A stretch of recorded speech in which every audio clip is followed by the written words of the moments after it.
Fortuner तू तो बदनाम हो गई आणि अलीकडं सनम बेवफा त्याच्यावर आपला व्हिडिओ येणार आहे. पण लक्षात घ्या, फॉर्च्युनर अर्थ होतो रुबाबदार. जुन्या काळात या गाडीकडे पाहण्याचा दृष्टिकोन अतिशय आगळा वेगळा होता. अलीकडे दृष्टिकोन बदलला. तो म्हणजे कुठले तरी हरामखोर 51 तोळे सोने मागतात, 7.5 किलो चांदीचं ताट मागतात आणि हुंड्यामध्ये फॉर्च्युनर मागतात. म्हणून त्या फॉर्च्युनर काही लोकांनी लोगो बोलावला आणि फॉर्च्युनरची कहाणी जराशी बदलली. म्हणजे काही लोकांनी हुंड्यात फॉर्च्युनर मागवली, काही लोकांनी राजकारणामध्ये गोरगरीब जनतेचा पैसा लुटून बढियापैकी फॉर्च्युनरमध्ये वरती काच करून हवा केली. काहींना चांगली सामाजिक सेवा करून फॉर्च्युनर घेतली, त्यांच्या कार्याला सलाम आहे. काहींना मला कोणतरी दिली म्हणून त्या फॉर्च्युनरची हवा केली. काहींना योग्य कष्ट केलं, त्या कष्टातून फॉर्च्युनर घेतली.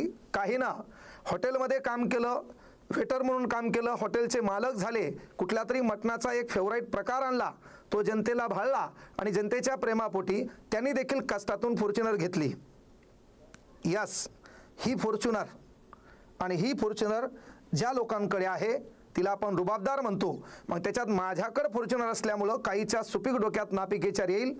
तर मी आवर्जून सांगतो, बाब्या, माणसाचे 3 चेहरे असतात. एक, जग मला कोणत्या अँगलनं पाहते तो एक चेहरा, मी जगाला कसा दिसावा यासाठी माझा एक चेहरा, आणि तिसरा, मी कसा आहे, मी किती हरामखोर आहे, मी किती लबाड आहे ना, मी किती भंगार आहे, मी कशा पद्धतीनं जनते लुटू शकतो, हा तिसरा चेहरा मला माहीत असतो.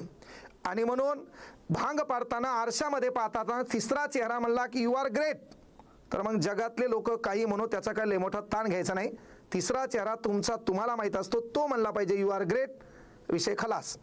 असो ही फॉर्च्युनर.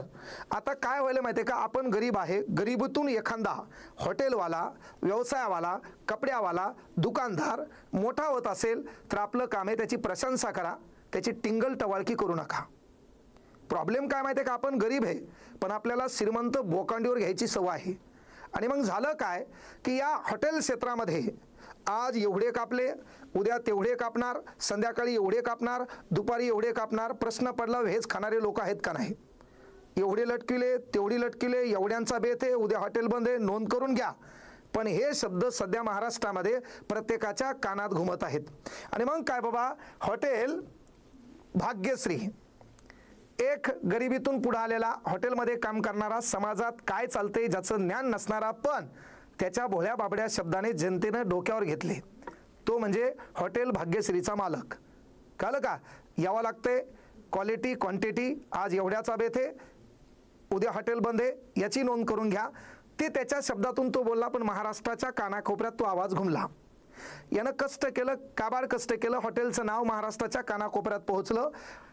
ढवारा मटण याच्यातून पैसा कमवला आणि लेकीच्या वाढदिवसाच्या निमित्त बायकोनं, त्यानं आणि त्याच्या लेकीनं ही गाडी घेतली.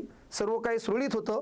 पण काल परवा कोणतरी 4 टवाळके, ज्याच्या आहे ना म्हणजे होटावर मिसरूड फुटलं नाही, ते 4-5 जणांनी गेले, हॉटेल बंद कसं काय आणि मी इथून आलो, हा ब्रँड म्हणतात है ना, त्याला 2-4 शिवीगाळ केली आणि हॉटेलची तोडफोड केली, बॅनर फाडले. फाडणाराही गरीब होता आणि ज्यानं नेमकी फॉर्च्युनर घेतली तोही काय लय मोठा गर्भजात श्रीमंत नाही, तोही कुठंतरी गरिबीतून पुढे येते. म्हणजे प्रॉब्लेम काय आहे, आपल्यातला गरीबाचा एखादा पुढं चालला तेही आपल्या डोळ्यात खुपसायले. म्हणजे आपली इच्छा काय की आपला मित्र गरीब आहे तो जिंदगीभर गरीब राहावा. आपल्यातला एखादा शिक्षित आहे, चांगली सामाजिक सेवा करायला, तो जर म्हणला की मला राजकारणात जायचंय, तर बांडगुळा आपल्या बाजूचे भिकारचोट डायलॉग मारणार. रियालिटी आहे. अरे आपल्यातला पुढं चाललंय तर आपलं काम आहे त्याचं स्टेटस ठेवा, स्टोरी ठेवा, त्याला मोठं करा, प्रेरणा द्या, उत्तेजित करा. ते सोडून दिलं पण त्याला मागं कसं खेचता येईल, त्याला निगेटिव्ह कमेंट कशा करता येईल, आहे का नाही? अरे शिक्षणामध्ये एवढं करत असताना त्या शिक्षणाच्या भरोश्यावर, गुणवत्तेवर, क्वालिटीवर, मेहनतीवर त्या माणसानं काय केलं बाबा, फॉर्च्युनर घेतली. त्याचा तो त्याच्या व्यवसायामध्ये गुंतलेला आहे, त्याच्या तो परिवारामध्ये गुंतलेला आहे, त्याची हॉटेल, त्याचे ग्राहक, त्याची स्वच्छता, त्याच्यामध्ये ढवारा मटण, त्याच्यामध्ये तो बढियापैकी आहे ना. पण त्याची हॉटेल तोडण्याचं काम तुमचं नव्हतं, कारण तो गरिबीतून पुढे गेलाय, त्याला सहकार्य करायचं होतं. त्याचं बॅनर फाडलं, 10-15 हजाराचं बॅनर असेल है ना, ते 10-15 हजार म्हणजे 10-100 ग्राहकाचा विचार करून कुठेतरी 10-15 हजार रुपये कमवता येतील है ना. तुम्ही तर एन्जॉय करायला गेलते, पण ते त्याच्या कष्टाचं नाव आहे, ते नाव फाडण्याचा अधिकार आपल्याला दिला नाही.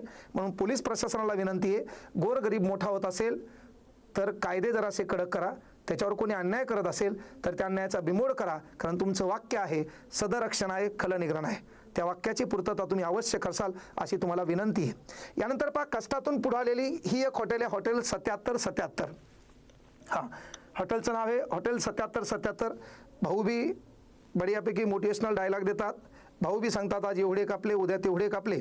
तर विनंती आहे बिनाकामी जगाच्या आहे ना या महाराष्ट्राच्या जनतेच्या डोळ्यात आपली प्रगती आहे ना खुपसल असं करू नका।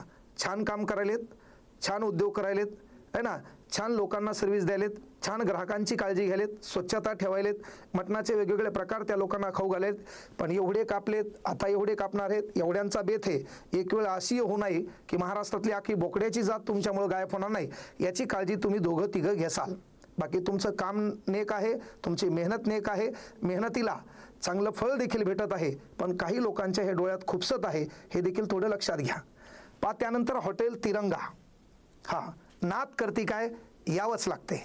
छान बारीकसं पोरगे, छान मेहनत घेते, त्यानं गाडी घेतली नाही, आता फक्त त्याने इमान घेऊ नये, मग आमचं शिक्षण बाकीचे लोक कोमात जातील।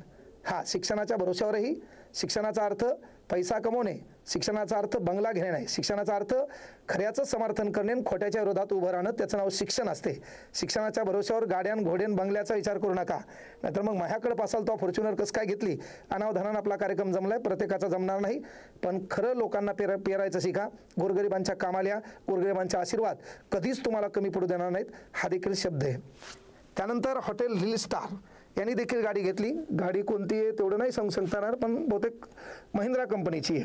हां, तर या सर्व हॉटेल हिल स्टार असेल, हॉटेल अंबादास असेल, त्याच्यानंतर हॉटेल तिरंगा असेल, हॉटेल 7777 असेल आणि हॉटेल भाग्यश्री असेल, तुमचं काम नेक आहे, बढियापैकी एक आगळा वेगळा मटणाचा प्रकार तुम्ही लोकांना चारायलेत आहे ना, लोकांची काळजी घ्यायलेत, पण हे करत असताना तुमची प्रगती काही लोकांच्या डोळ्यात खुपसणार नाही याची काळजी वैयक्तिक घेऊन जे काय कमवायचं ते कमवा। एक वेळ जग स्वतः पाहते, आताच दाखवण्याची गरज नाही, एक भाऊ म्हणून तुम्हाला विनंती करायलो, बाकी एवढे कापले तेवढे कापले संध्याकाळी एवढे कापणार आहेत, तर असं करून अख्खे बोकडे गायब झाल्यावर माणसं तिथं लटकवायची वेळ येणार नाही याची काळजी घ्या। बढियापैकी तुमच्या सर्वांच्या मेहनतीला फळ आहे, तुमच्या सर्वांच्या मेहनतीला, जिद्दीला, तुमच्या कष्टाला सलाम। कारण का आमच्या परभणीमध्ये पण संतोष मस्के नावाचं एक पोरगं लातूरला होतं, अंकुर बारमध्ये काम करायचं, महानगरपालिकेमध्ये फायर ब्रिगेडमध्ये 8 तास ड्युटी करायचं, त्या ठिकाणून इथं आलं, या ठिकाणी कंदोरी मटण म्हणून विराज जगदंबा नावाची हॉटेल या पाथरी रोडला आहे ना कॅनलच्या बाजूला टाकली। आज संध्याकाळी 6च्या नंतर तर 1 वाजेपर्यंत तिथं एवढा गर्दा असतो, त्याचं एकमेव कारण गुणवत्ता, क्वालिटी, ते म्हणते ना क्वालिटी इन क्वांटिटी, तर ते देण्याचं काम करते। म्हणजे जर खऱ्या अर्थानं तुम्ही ग्राहकांची काळजी घेतली, योग्य ती सेवा दिली, त्यांना सुविधा दिली, स्वच्छता ठेवली, तर नक्कीच ग्राहक तुम्हाला डोक्यावर घेतात। मात्र आपलं कष्ट प्रामाणिक लागते, त्याच्यानंतर ग्राहकांना देव मानावं लागते। ग्राहकांना विनंती आहे की आपण तिथं फुकट खायला जात नाही, आपण देखील पैसे देतो, पण पैशाचा मोबदला पुढच्या कामगार असो, वेटर असो, म्हणजे आपला रुबाब त्या वेटरवर दाखवायचा नाही। कुठतरी 500-600 रुपयाच्या रोजावर त्याच्या घराची चूल पेटत असते, त्याला देखील त्याचा सन्मान मिळावा, कारण गरिबांनी गरिबाचा सन्मान केल्याशिवाय ह्या माजुऱ्या अवलादी गरिबाचा सन्मान करणार नाही। ज्या हॉटेलचं नुकसान केलंय करणारा देखील गरीब होता, ज्याचं नुकसान झालंय तो देखील गरीबच आहे, म्हणून गरिबाने गरिबाचा सन्मान करावा, गरिबाचा सन्मान होऊन गरीब मोठा व्हावा आणि मोठा झाल्यावर आपल्याच गरीबातल्या लोकांनी त्याला डोक्यावर घ्यावं, मात्र त्यानं देखील आपले पाय जमिनीपासून कधीही बाजूला होऊ नये है ना। ज्या लोकांच्या भरोश्यावर आपण मोठे झालोत ते विसरू नये। म्हणजे हॉटेलमध्ये जेवत असताना रुबाब हा वेटरवर दाखवायचा नाही, कळलं का? त्याचे दिवस वाईट आहेत, काळ वेळ बदलायला वेळ लागणार नाही, असे कित्येक हस्ती या परभणीत आहेत ज्या बढियापैकी कुठल्या तरी बारवर बसून धनाधन ग्लास वाजायचे, वेटर लावा द्यायचे, त्यांचे दिवस बदललेत, आज ते वेटर म्हणून काम करालेत।